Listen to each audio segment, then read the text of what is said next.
mendung, gelap gulita, waktu sholat udah mepet. Maka dalam keadaan darurat, umpamanya dulu Pak Budi lagi camping dulu, lagi masih muda, usia 17 tahun, sekarang masih 18. Dulu camping di tengah-tengah hutan, aduh, kompas enggak ada, arah kiblat enggak tahu, terus bagaimana? Dalam keadaan begitu, fasamma wajhullah, boleh sholat dikira-kira mengarah kemana? Dalam keadaan darurat, ad-daruratu tubihul mahdurat. Keadaan darurat memperbolehkan yang awalnya enggak boleh menjadi boleh. Ketika kita udah ketahuan nggak boleh ke semuanya, saya mau menghadapnya sholat aja sholatnya. Yang seharusnya yang ke kiblat, ini bahkan kemana sana Los Angeles yang ke kemarin, nah di mana usahanya, nggak boleh. Hanya dalam keadaan darurat. Satu, ketika genting terang. Dua, bencana umpamanya. Yang ketiga, gelap gulita mendung, nggak kelihatan. Nah seperti itu darurat. Menurut jumhur para ulama, boleh kita berijtihad mencari akal bagaimana kira-kira ke arah mana sholatnya. Nah, gitu. Tapi menurut Imam Maliki, bila mana sudah sholat terus masih ada waktu, bisa waktu nih, padahal tadi udah sholat, tapi masih ada sisa, ketahuan, aduh, salah yang tadi.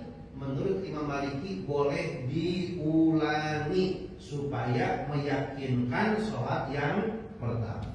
Gitu. Maka salah satu sholat yang boleh tidak menghadap kiblat adalah sholat sunnah di dalam kendaraan. Ketika perang boleh menghadap kiblat aja, bagi perang menghadap kiblat. Di arah kiblat ada musuh, ada kiblat, Allah jeder, mati udah. Maka boleh ketika perang itu kemana aja, yang penting mah sambil berdiri, sambil lari sholat, tidak wajib menghadap kiblat. Kenapa? Dalam keadaan darurat. Demikian pula sholat sunnah dalam kendaraan diperbolehkan tidak menghadap kiblat. Kalau sholat wajib maka diperbolehkan. Sholat di pesawat, sholat di dalam kereta api wajib menghadap kiblat. Wajibnya kapan? Ketika takbiratul ihram. Ketika takbiratul ihram harus pasti kiblatnya. Kalau ketika ruku yang ngikutin kendaraan belok, kendaraan turun ya turun.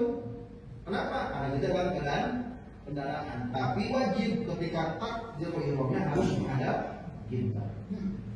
Nah, bagi yang berada di Masjidil Haram sedang haji, sedang umroh, tidak sah sholatnya kalau tidak melihat Ka'bah. Jadi orang yang di Masjidil Haram itu nggak boleh nunduk sholatnya. Dengan apa yang nunduk? Kita yang jauh, kiblatnya menggunakan praduga. Kesini nih. Dengan adanya kompas, pakai ilmiah, keterangan, kita menggunakan praduga kiblatnya. Kalau di Masjidil Haram nggak boleh sholatnya nunduk, kejauh-jauh nunduk ngapain? Lu jauh-jauh dari Danamon ke sono, udah di sono nunduk, kiblat di depan mata kok nunduk? Maka orang yang berada di Masjidil Haram batal sholatnya kalau sholatnya nunduk. Maka harus watawajjaha bi'ainihi, harus langsung melihat Ka'bahnya. Dengan kita berbeda, nggak kelihatan. Maka ketika tidak kelihatan, wa yusannu, disunahkan kita melihat tempat sujud. Kalau kita karena nggak melihat Ka'bah. Bagi yang melihat Ka'bah jangan melihat tempat sujud, harus melihat Ka'bah. Udah mah ongkosnya mahal, jaraknya jauh, udah mah capek, datang ke sono malah nunduk sholatnya, bukan melihat Ka'bah. Maka bagi yang berada di area Masjidil Haram wajib ketika sholatnya harus melihat Ka'bah. Yang pertama. Yang kedua, Sya'ban itu adalah bulan sholawat. Karena memang di bulan ini diturunkannya ayat surah Al-Ahzab 56, Innallaha wa malaikatahu yusholluna 'alan ya ayyuhalladzina amanu shollu 'alaihi wa sallimu taslima. Lihat ayatnya.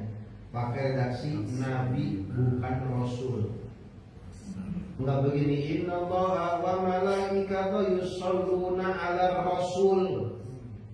Tapi pakai alan Nabi. Kenapa demikian? Bila mana dipakai lafadznya Rasul, Nabi tidak akan ke bawah. Setiap Rasul itu Nabi, tetapi tidak setiap Nabi itu Rasul. Kalau disebut Nabi, Rasul bakal ke bawah. Tapi kalau disebut Rasul, Nabi gak bakal ke bawah. Maka kepada siapapun Nabi, kita dianjurkan bersolawat. Ada namanya Nabi Daniel. Nabi Daniel alaihi salam. Nabi siapa saja? Nabi Adam alaihi salam, Nabi Idris alaihi salam. Nabi Rasul yang diketahui hanya 25. Selebihnya banyak. Maka selain yang 25, sama kita pun dianjurkan untuk bersolawat. Ya ayyuhalladzina amanu shollu alaihi wa sallimu taslima. Ulama-ulama, jumhur para ulama ketika bersolawat khusus kepada Nabi Rasul Muhammad SAW dianjurkan, walau tidak wajib, sebagai adab, sebagai akhlak sopan santun, sisipkan lafaz siyadah sebelum nama Nabi. Allahumma sholli ala sayyidina Muhammad, sebagai penghormatan. Jangan langsung nyebut namanya. Coba aja Pak, seorang mahasiswa menyebut nama profesor, gak usah buat profesor ini. Umpamanya ada nih Profesor Maman. Pak Maman adalah profesor, siap-siap di backlist para mahasiswa. Enak aja, gua kan profesor ini. Kalau disebutin profesor gitu, gak boleh Pak Maman, profesor, doktor, manusia begitu Pak. Titelnya kurang atuh, dianterin undangan kepada yang terhormat. Detailnya 3, ditulisnya 2. Mohon maaf, bukan saya. Saya mah doktor Andes Pulan bin Pulan LC MA ALM.